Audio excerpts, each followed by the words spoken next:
हमारे सनातन धर्म में कितने संस्कार होते हैं? मैया बताएंगी जो कुर्सी पर बैठी हैं। बताओ मेरी मां, कितने संस्कार होते हैं?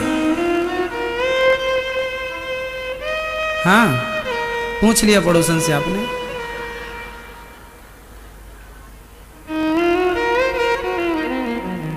संस्कार होते हैं, संस्कार तो बहुत होते हैं, पर फिर भी हमारे सनातन धर्म में 16 संस्कारों का जिक्र विशेष रूप से है। 16 संस्कार।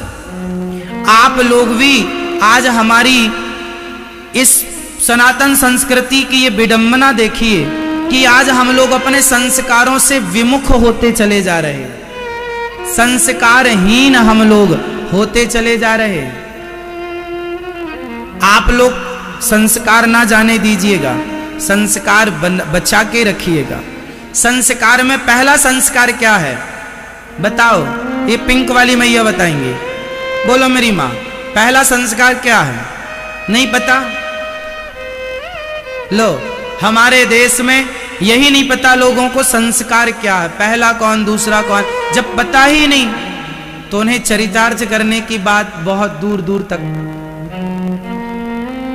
मैया, ओ मेरी माँ, आप जा रही हो लाल साड़ी वाली मैया? तो बताए जाओ, पहले सुनो, पहला संस्कार किसे कहते हैं? पूछ लो। हाँ हाँ, प्रथम संस्कार होता है गर्भाधान संस्कार। जब स्त्री गर्भवती होती है, पता चलता है कि गर्भवती हो गई है स्त्री, तब देवताओं की पूजा की जाती है, कुल देवताओं की। और कुल देवताओं की पूजा करके बच्चे की मंगल कामना के लिए देवताओं से प्रार्थना करने को गर्भाधान संस्कार कहते हैं। जब पहली बार बाप को पता चलता है कि मेरी पत्नी गर्भवती है, जब खुद महिला को, स्त्री को, आपको पता चलता है कि मैं प्रेग्नेंट हूं, गर्भवती हूं, तब आप सबको सूचना, सास को, ससुर को, तब जब सबको परिवार को पता हो जाता है कि बहू गर्भवती है, तब वह आपके कुल देवता समझते हैं, जो कुल के देवता होते हैं उनको प्रणाम बहू के द्वारा कराया जाता है। और ये मंगल कामना के, हे कुल देवता, आपके कृपा से, हे पूर्वज, अपने बुजुर्गों को प्रणाम, हमारे पिता के पिता पितरों को, हे पितृ देवता, हे कुल देवता, आपको प्रणाम कि आपके आशीर्वाद और आपकी कृपा से बहू के गर्भ ठहरा है। और उनको उपासना, उनकी पूजा करना, उनके नाम से कुछ दीन दुखी जरूरतमंदों को भोजन बांट देना, गरीबों को दे देना, उनके पूर्वजों के नाम से और बच्चे के आयु की कामना से। यही तो संस्कार है। प्रथम संस्कार गर्भाधान संस्कार। पर आजकल कहां कुल देवताओं को स्मरण कर लोग। आज कई लोग ऐसे हैं हमारे सनातन धर्म में जिन्हें यही नहीं पता कि हमारे कुल देवता कौन है या कुल देवी कौन है। बहुत लोगों को यह भी नहीं पता ही नहीं। ये हमारी अपनी संस्कृति हम लोग भूलते चले गए। और आज की संस्कृति देखो, महाभारत युद्ध क्यों हुआ था? कपड़े उतारने के कारण। बोलो हाँ या ना? पहले महाभारत इसलिए हुआ था कि दुशासन ने द्रौपदी के कपड़े उतारे थे। और आज कुछ महिलाओं को कपड़े पहनने को कह दो तो महाभारत हो जाता है। हमें कपड़े पहनने को कह रहे हो। पहले उतारने पर होता था, आज पहनने को कह देने से होता है।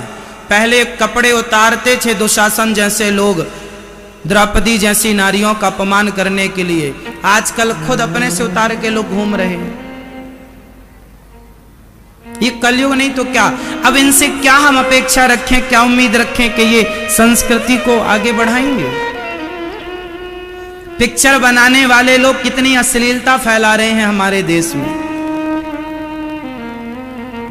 कितनी अश्लीलता। एक नारी को, जो हमारे हिंदू धर्म में, हमारी सनातन संस्कृति में नारी को देवी कह करके, अन्नपूर्णा कहकर, लक्ष्मी कहकर उसे प्रणाम किया जाता है। और आज के सुपर डुपर स्टार लोग स्त्रियों को अर्धनग्न तस्वीर खिंचवाकर समाज को दिखाकर ये नारी जात का अपमान नहीं कर रहे तो क्या ये सम्मान कर रहे हैं? जिस देश में नारी को देवी मानकर पूजा की जाती हो, देवी लक्ष्मी और देवी हम लोग अन्नपूर्णा मानते हैं, आप अन्नपूर्णा हो, लक्ष्मी हो, लेकिन आज नारियों को कितने अश्लील चित्र आप लोग पिक्चरों के माध्यम से देख लेते हैं। तो यह नारियों का क्या है और यह क्या समाज में शोभनीय है? सवाल मेरा आप सबसे, क्या यह अश्लीलता जो फैलाई जा रही है पिक्चरों के माध्यम से, मूवियों के माध्यम से, और आप लोग इसे देखते हैं, क्यों देखते हैं? आपकी बेटी जब ऐसे अश्लील चित्र देखेगी तो उस पर संस्कार बनेंगे कि बने हुए बिगड़ेंगे? फिर तो ये लोग कसम खा के बैठे हैं कि सनातन धर्म के, हिंदुस्तान के संस्कारों को नष्ट करना है और अश्लीलता फैला के ही छोड़ना है। हम लोग कितना समेटेंगे, कितना समझाएंगे? समझा रहे हैं कि संस्कारी बनो। आज अश्लीलता देखिए, आज कथा सुनाने वालों पर लोग, बहुत लोग संतों पर आरोप लगाते हैं, संत ढोंगी हैं, पाखंडी हैं, ऐसा आरोप लगाते हैं। चलो कुछ होंगे इसलिए आप आरोप लगाते हैं, आपका आरोप लगाना गलत नहीं है। कुछ लोगों ने गलत काम किया है, इसलिए किया, एक था, किया 2 लोगों ने, किया 3 लोगों ने, किया 4 लोगों ने, सारा संत समाज बदनाम हो जाता है, सारे अच्छे लोग बदनाम हो जाते हैं। चलो अब यहां देखो, संतों को आप कई बार उन्हें अपमानित कर देते हैं कि अरे तो ठगते हैं, लूटते हैं, है ना, क्या क्या आरोप संतों पर लोग लगाते हैं। पर मुझे एक प्रश्न का उत्तर दीजिए, क्या वो लोग जो पिक्चर बनाने वाले हैं, क्या वह समाज को संस्कार दे रहे हैं?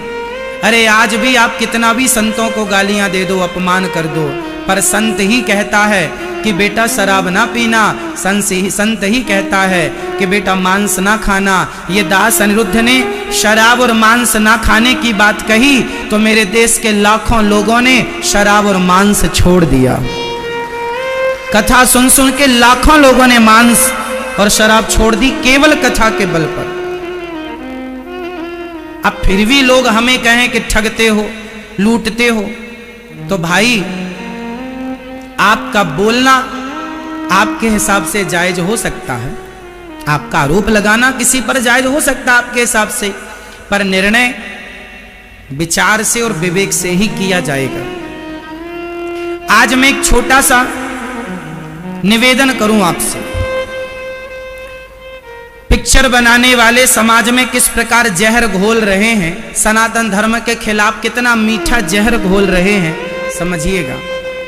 एक पिक्चर आई थी कुछ दिन पहले, जिस पिक्चर में यह बताया गया था कि शंकर जी को दूध ना चढ़ाओ, वो दूध जो है वो गरीबों में बांट दो।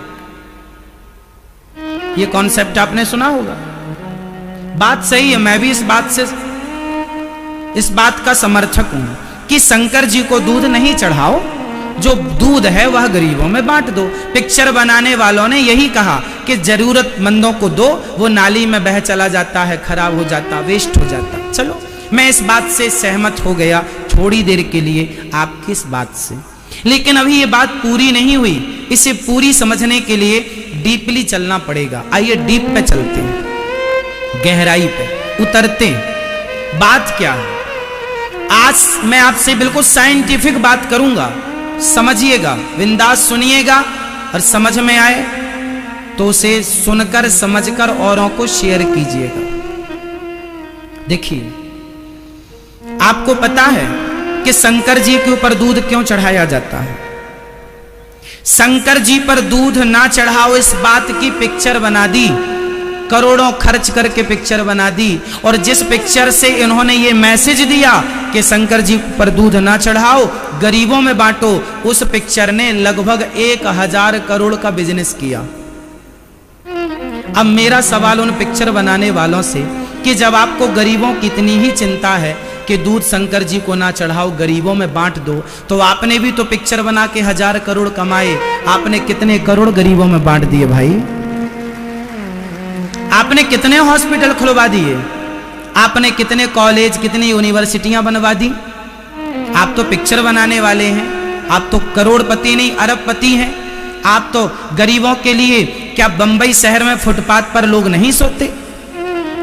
क्या उनके लिए आपने घर बनाने की व्यवस्था की कि चलो 1000-2000 गरीबों की आप ही मदद कर देते, घर बना के दे देते, उनके सर पर छाया हो जाती? केवल गरीबों के नाम से पिक्चर बनाकर 1000 करोड़ कमा लिए और सनातन धर्म के युवाओं को भड़का दिया कि शंकर जी के मंदिर नहीं जाना। हम जो कह रहे हैं वही सही है। अब मैं अभी साइंटिफिक उत्तर दूंगा कि शंकर जी को दूध क्यों चढ़ाया जाता है। अभी मैं साइंटिफिक समझाऊंगा आपको। अब मुझे एक बात बताइए, शंकर जी पर दूध ना चढ़ाओ इसकी पिक्चर बना दी, पर शराब ना पियो, क्या इसकी एक भी पिक्चर बनी आज तक? शराब नहीं पीनी चाहिए, क्या इस बात की इन पिक्चर बनाने वाले सुपर डुपर स्टारों ने एक भी पिक्चर बनाई? अरे शंकर जी को दूध चढ़ाने वाला 5 रुपए का दूध चढ़ाता है, कोई 1000-2000 का दूध नहीं चढ़ाता, 10 रुपए का दूध चढ़ाता है। शराब पीने वाला हजारों चूल्हे बुझ गए शराब के कारण, हाँ या ना? हजारों बहनें विधवा हो गई शराब के कारण, हजारों बच्चों के सिर से पिता का साया चला गया शराब के कारण, हजारों बच्चे अनपढ़ रह गए शराबी बाप के कारण। इस शराब ने देश का कितना बड़ा नुकसान किया है। शराब के खिलाफ एक भी पिक्चर ना बनाई। पिक्चर की क्या कहें साहब, शराब को प्रमोट करते हैं ये लोग। कहते हैं कि जीना अगर जरूरी है तो पीना बहुत जरूरी है। ये लोग कहते हैं कि मुझे पीने का शौक नहीं, पीता हूं गम भुलाने को। अब बताओ इन मूर्खों को कौन समझाए कि शराब पीने से गम जाता होता तो सबका अब तक चला गया होता। शराब पीने से गम जाता नहीं है साहब, गम आता है। मूर्खता क्यों पाल रहे हो? शराब पीने से सिवाय सत्यानाश और सर्वनाश के कुछ ना होगा। सर्वनाश होता है शराबियों का। ये लोग शराब का प्रचार करते हैं लेकिन कहते हैं शंकर जी को दूध ना चढ़ाओ। अब सवाल मेरा आपसे, बताइए शंकर जी पर दूध चढ़ाने से देश का ज्यादा नुकसान है या शराब पीने से देश का ज्यादा नुकसान है? उत्तर दो अपने विवेक से। अरे दूध तो गैया रोज देती है, और दूध क्यों चढ़ाते हैं चलो मैं ये भी समझा दूं आपको। बताओ, आप उत्तर दो, सबसे ज्यादा दूध शंकर जी को किस महीने में चढ़ाया जाता है? किस महीने में? वैसे तो शंकर जी को दूध लोग चढ़ाने वाले 12 महीने चढ़ाते हैं, पर विशेष जो मान्यता है वह श्रावण की है। सावन को शंकर जी को दूध चढ़ाते हैं, अभिषेक होता है रुद्र। हर आदमी अपने घर में माटी के शंकर जी बनाकर रुद्राभिषेक करता है और शंकर जी को दूध से अभिषेक। अब मैं आपको समझाऊंगा कि शंकर जी को दूध सावन में क्यों चढ़ाया जाता है। उत्तर सुनिएगा, कितना साइंटिफिक उत्तर है, समझिएगा। जब आषाढ़ में पानी गिरता है, जब आषाढ़ में पहला पानी गिरता है, सब मौसम का पहला सीजन का पानी गिरता है, तो वह पानी आकाश में जितना भी पॉल्यूशन होता है, प्रदूषण होता है, वह पहला पानी सारा प्रदूषण लेकर नीचे आता है अपने पानी में घोलकर। और जब पानी नीचे जमीन पर गिरता है तो उस पहले पानी से जो पहली घास तैयार होती है, चूंकि वह घास जहरीले पानी से तैयार हुई क्योंकि पॉल्यूशन था ना। आप लोगों ने भी सुना होगा अपनी दादी से, नानी से, माँ से कि पहले पानी में नहाना नहीं चाहिए छत पर, सुना है? क्योंकि पहला पानी खतरनाक होता है, जहरीला होता है। उस जहरीले पानी से, पहले मौसम की पहली बारिश से जब पानी नीचे गिरा तो घास हुई, उस घास में भी उस जहर के कुछ अवशेष पहुंच गए।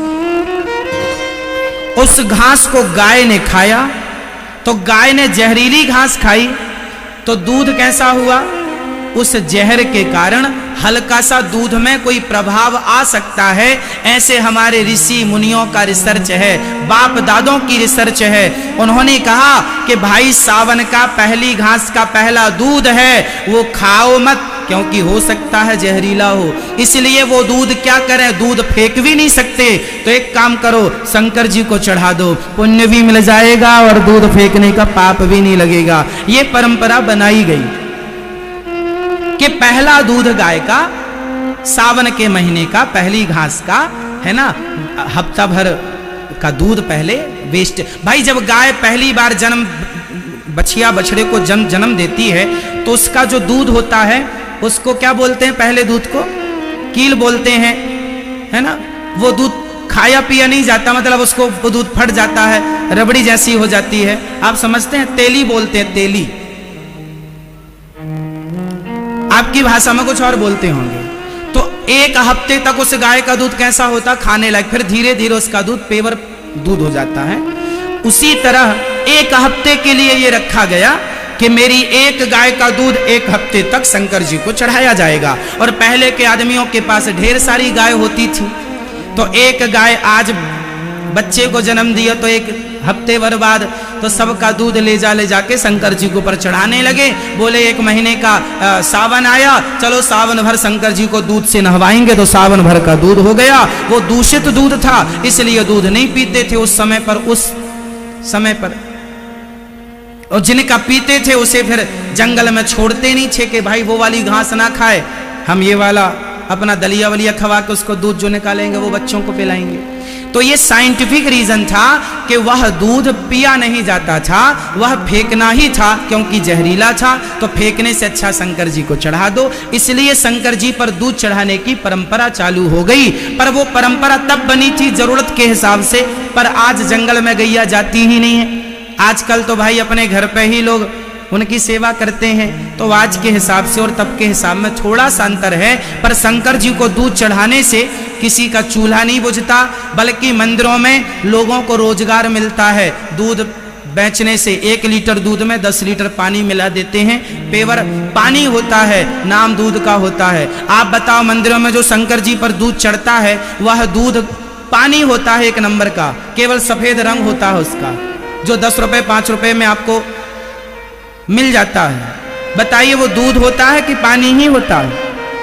लगभग पानी होता है, पतला बिल्कुल। और वो शंकर जी पे चढ़ा। और मेरी श्रद्धा है, मेरी भावना है कि मैं शंकर जी के ऊपर दूध चढ़ाऊं, तो मेरी भावना से आपको क्या साहब, जब मेरी इच्छा है तो मैं चढ़ाऊं, इसमें किसी को आपत्ति नहीं होनी चाहिए। आपत्ति होनी चाहिए शराब से, लेकिन आपत्ति उन्हें शराब से नहीं है, आपत्ति उन्हें दूध से।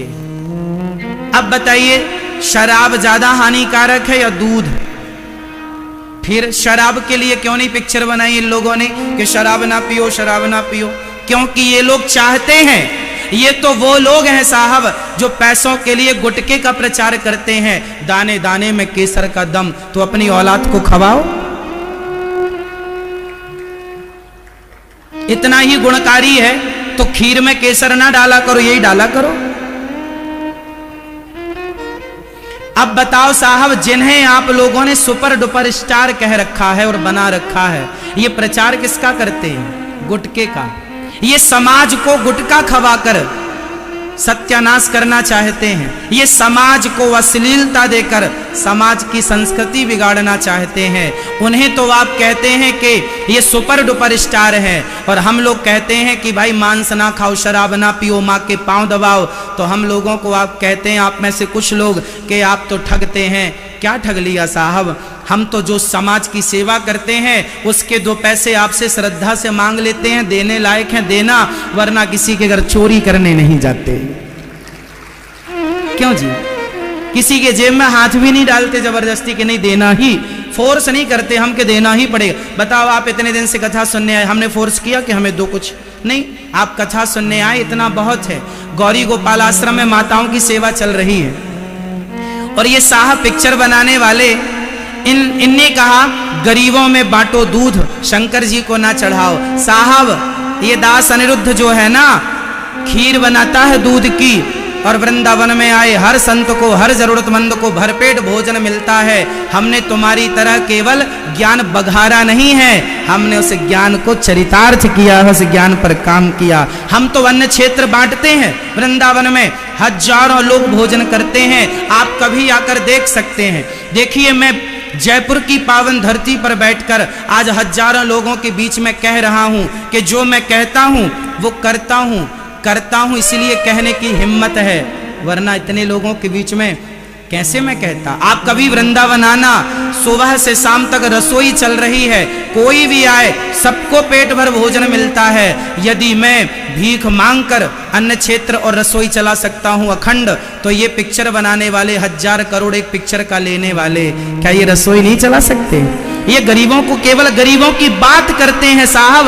गरीबों को एक रत्ती, इनके घर के द्वार पर एक प्याऊ ना मिलेगा आपको कि किसी प्यासे की प्यास बुझ जाए। गौरी गोपाल आश्रम आना, भरपेट भोजन मिलेगा।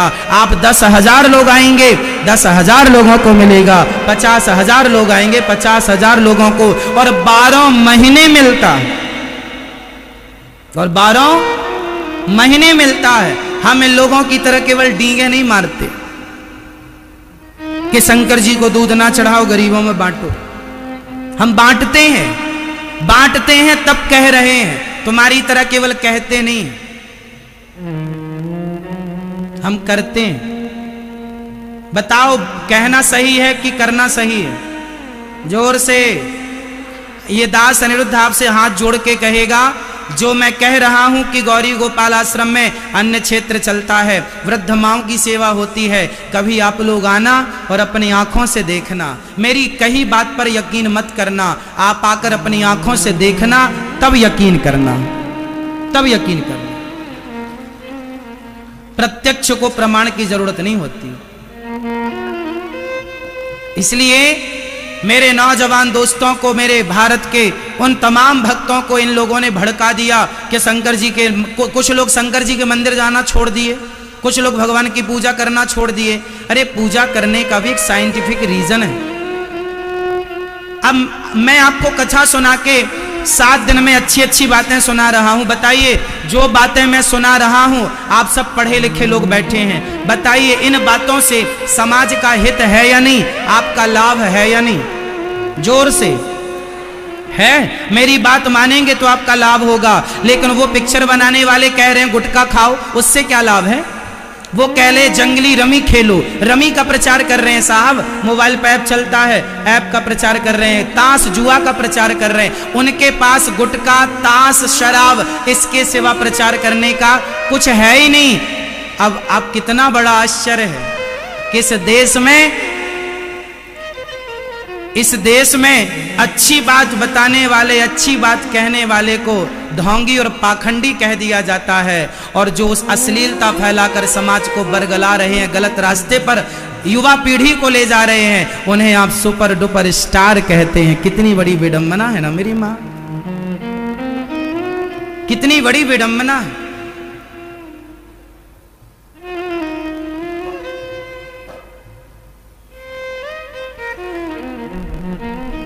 इसलिए संस्कार जरूरी है। हमारे यहाँ 16 संस्कार होते हैं। गर्भाधान संस्कार, पुंसवन संस्कार, सीमंतोन्नयन संस्कार, जात कर्म संस्कार, नामकरण संस्कार, निष्क्रमण संस्कार, अन्नप्राश संस्कार, चूड़ाकर्म संस्कार, विद्यारंभ संस्कार, कर्ण भेदन संस्कार, यज्ञोपवीत संस्कार, वेदारंभ संस्कार, केशांत संस्कार, समावर्तन संस्कार, विवाह संस्कार और अंतिम संस्कार। यह 16 संस्कार होते हैं हम सनातनियों के यहाँ। एक एक संस्कार बहुत साइंटिफिक है। अब मैं किस किस बात को समझाऊं आपको, क्या क्या समझाऊं? बहुत कुछ है कहने को, पर समय अल्प है, छोटा है, थोड़ा है। इसलिए मेरी मां, सत्संग करो और बच्चों को कथा सुनवाया करो। अच्छी बातों से जोड़ो बच्चों को। पिक्चरों से बच्चों को दूर रखो। आजकल के सीरियलों से बच्चों को दूर रखो। टीवी और मोबाइल से बच्चों को दूर रखो। सत्संग से जोड़ो, अच्छी जगह जोड़ो जहां बच्चों को संस्कार मिले। अब देखो, हमारे एक नामकरण संस्कार होता है। भगवान गर्गाचार्य जी ने भगवान का नामकरण संस्कार किया। मैं जब जब संस्कारों की बात करता हूं तो एक निवेदन जरूर करता हूं आप लोगों से कि देखो, बच्चों को इतने संस्कार तो देना कि वह अपने माता पिता को प्रणाम करें।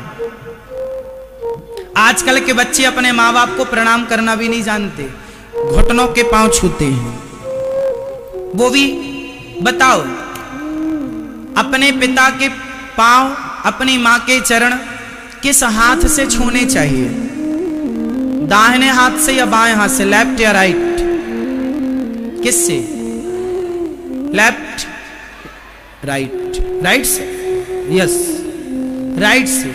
लेकिन आजकल कुछ लोगों को देखना लेफ्ट से हाथ ऐसे, उन्हें इतने बड़े हो गए घोड़ा, 25, 30, 35, 40 साल के हो गए, लेकिन अक्कल पांव छूने की नहीं। और गलती बच्चों से ज्यादा उनके माता पिता की है। माता पिता किसे कहते हैं बताओ? जो बच्चे पैदा करें, तो बच्चे पैदा तो सुअर भी करते एक बार में 12-12। यदि बच्चा पैदा करना महानता है तो सुअर तुमसे महान है। बच्चे पैदा करना बड़ी बात नहीं है, चिड़िया भी पैदा कर लेती है, कुत्ते भी पैदा करते हैं, एक बार में ढेर पिल्ले पैदा होते हैं। बच्चे पैदा करना बड़ी बात नहीं है मेरी माँ। बच्चों को संस्कारी बना देना, जिन माँ बाप के द्वारा बेटों को संस्कार दिया गया वो माता पिता ही माता पिता हैं। जो बच्चों को जन्म देते हैं और संस्कार नहीं देते, वह माता पिता नहीं, दुश्मन है।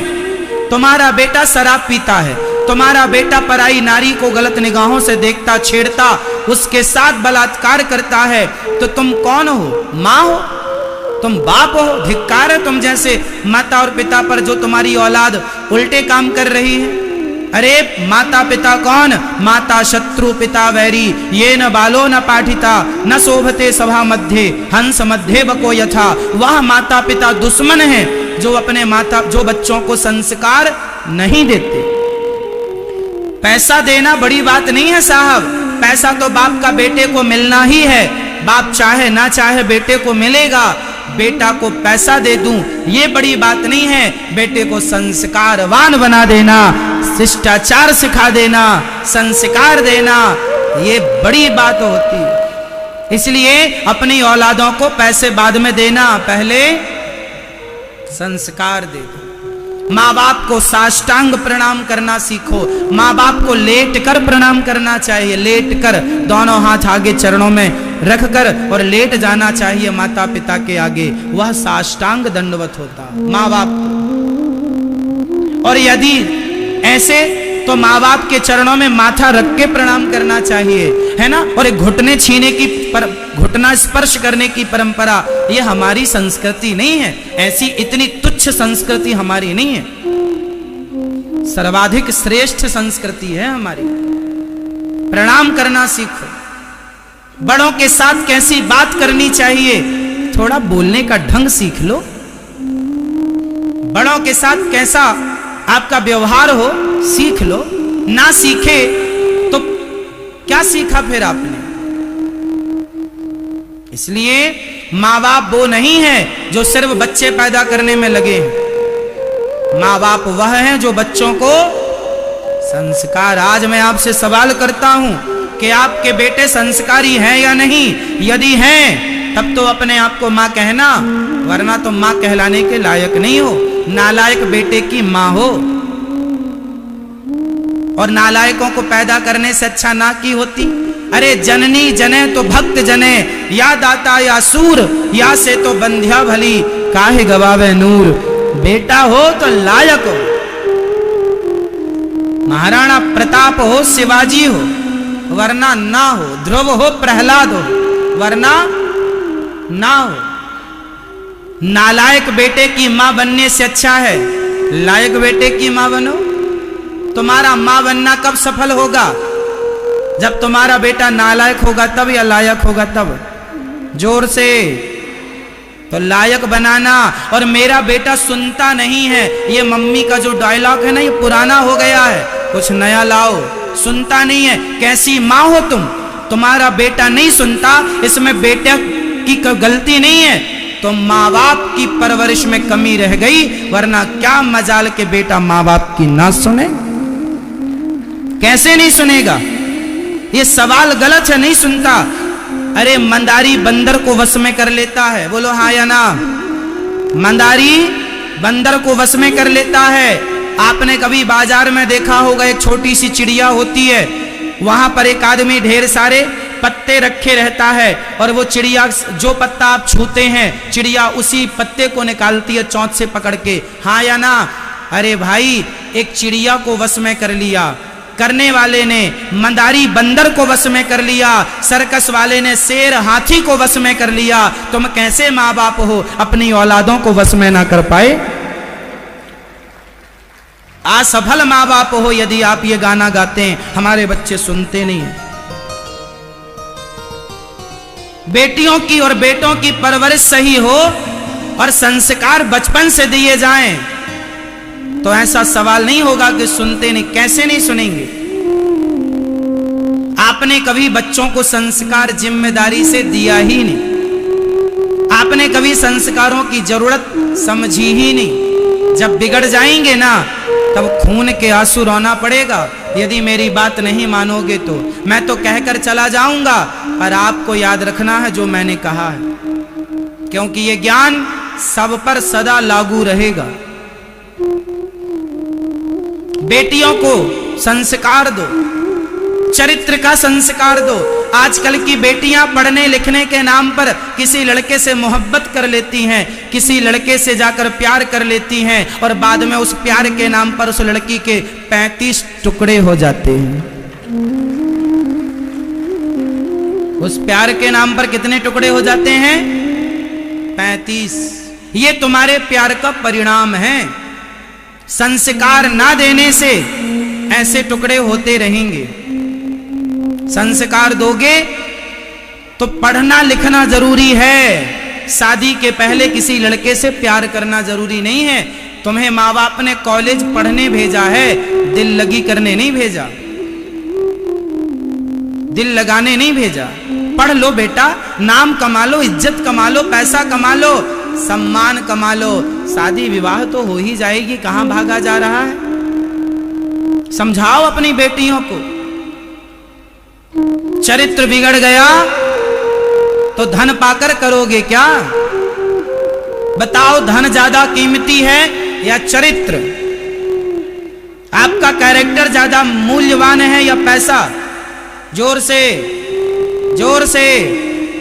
आजकल की लड़कियां, कुछ लड़कियां पढ़ने लिखने के नाम पर जाकर किसी लड़के और किसी के साथ वह रिलेशनशिप में रहने लग जाती हैं। माँ बाप को लग रहा है पढ़ रही है, ये पढ़ाई है?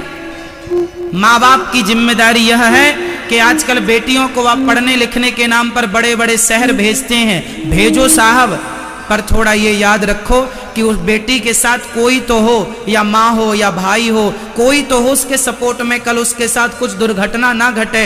जिम्मेदार कौन होगा? आज के जमाने में आप अपनी बेटी को अकेले कहां भेजेंगे?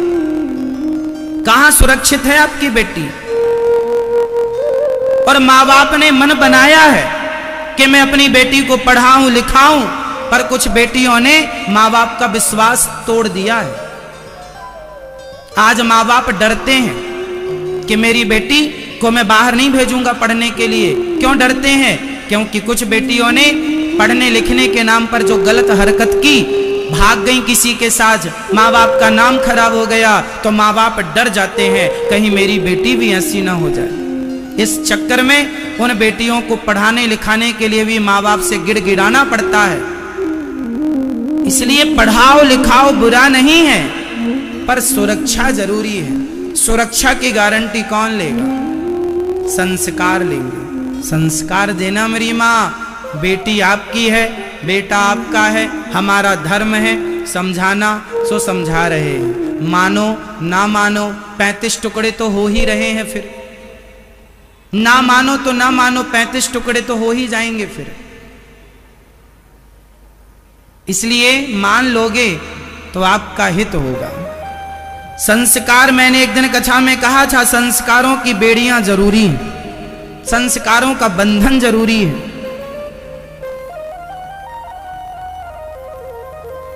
तो आप लोग अपने बेटों को और अपनी बेटियों को क्या देंगे मेरी माँ?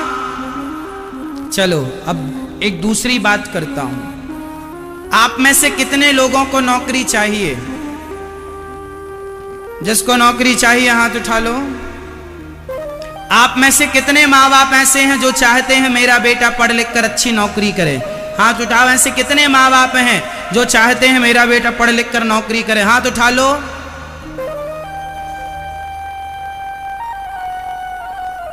आप चाहते हैं कि आपका बेटा नौकरी करे? अच्छा बताओ, नौकरी करना अच्छा है, नौकरी लेना अच्छा है या नौकरी देना अच्छा है? जोर से। नौकरी देना अच्छा है या नौकरी लेना? जोर से। तो नौकरी देना अच्छा होता है, नौकरी लेना। नौकर नहीं बनना है आपको, मालिक बनना है, मालिक। और मालिक बनोगे तो नौकरियां दोगे। आप लोगों ने ये पहले से दिमाग सेट कर रखा है हमें नौकर बनना है, इसलिए आप नौकर ही रहते हैं। मालिक बनने का कभी सोचते नहीं, इसलिए मालिक बनते नहीं। अरे सोच तो रखो, हमें नौकरी लेनी नहीं, हमें नौकरी, जोर से, नौकरी लेना या देना? लेना अच्छा कि देना अच्छा? देने वाले बनो। तो आप कितने माँ बाप अपने बेटों को नौकरी देने वाला बनाएंगे? मैया आप क्या बनाओगी? देने, बिजनेसमैन। नौकरी देने वाला बनना है आपको। अभी से दिमाग सेट करो कि हमें नौकरियां देनी है, देनी। अपना बिजनेस करो, अपना व्यापार करो, लघु उद्योग शुरू करो। नौकरियां कब तक लेंगे? अब आप सवाल करें कि महाराज जी सब नौकरियां देने वाले हो जाएंगे तो नौकरियां लेगा कौन? अरे पहले आप देने वाले बनो तो सही। लेने वालों की कमी थोड़ी है। जब हमारे देश का प्रत्येक नागरिक नौकरी देने वाला बन जाएगा तो अमेरिका, जापान, लंदन के लोग आएंगे नौकरियां लेने के लिए। बताइए, जिस देश में नौकर ज्यादा हो वह देश बड़ा होता है या जिस देश में मालिक ज्यादा हो वह देश बड़ा होता है? जोर से।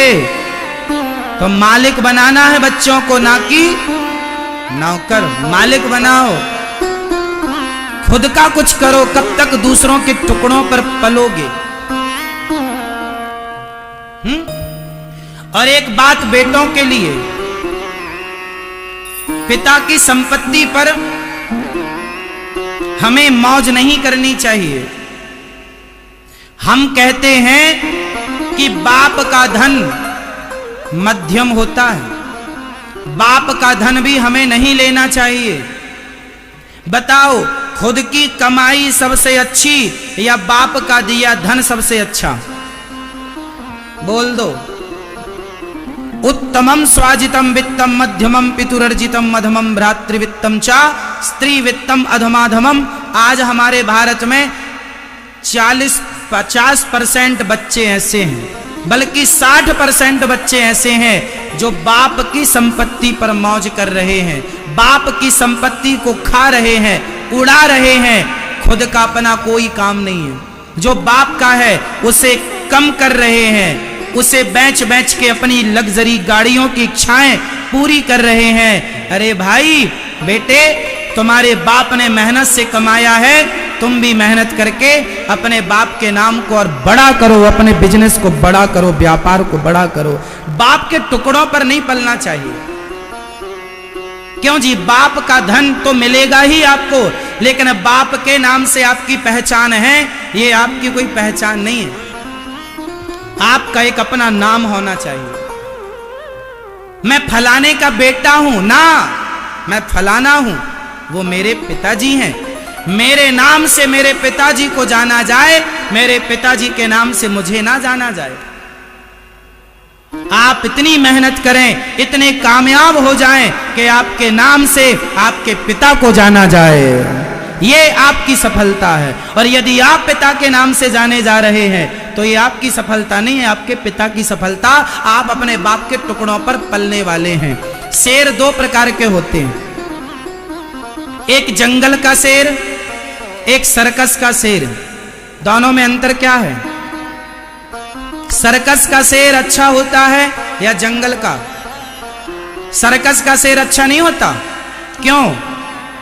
क्योंकि वह सर्कस का शेर मालिक के टुकड़ों पर पलता है। वह मालिक के टुकड़ों पर पलता है।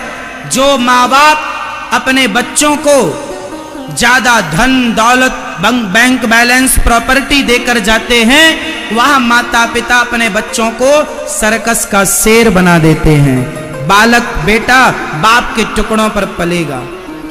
एक होता है सर्कस के बाद जंगल का शेर, जो भूख लगती है तो खुद अपना शिकार करता है, खुद दौड़ता है, खुद प्लान करता है, खुद चयन करता है किसे पकड़ना है।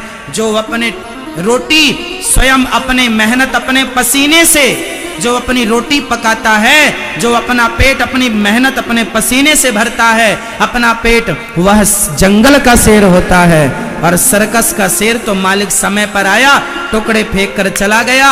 जो बाप की संपत्तियों पर पल रहे हैं वह बेटे सर्कस के शेर हैं, और जो खुद अपने बलबूते कमा रहे हैं वह जंगल के शेर हैं। अब आपको निश्चित करना है कि आपको जंगल का शेर बनना है या सर्कस में आप खुश हैं।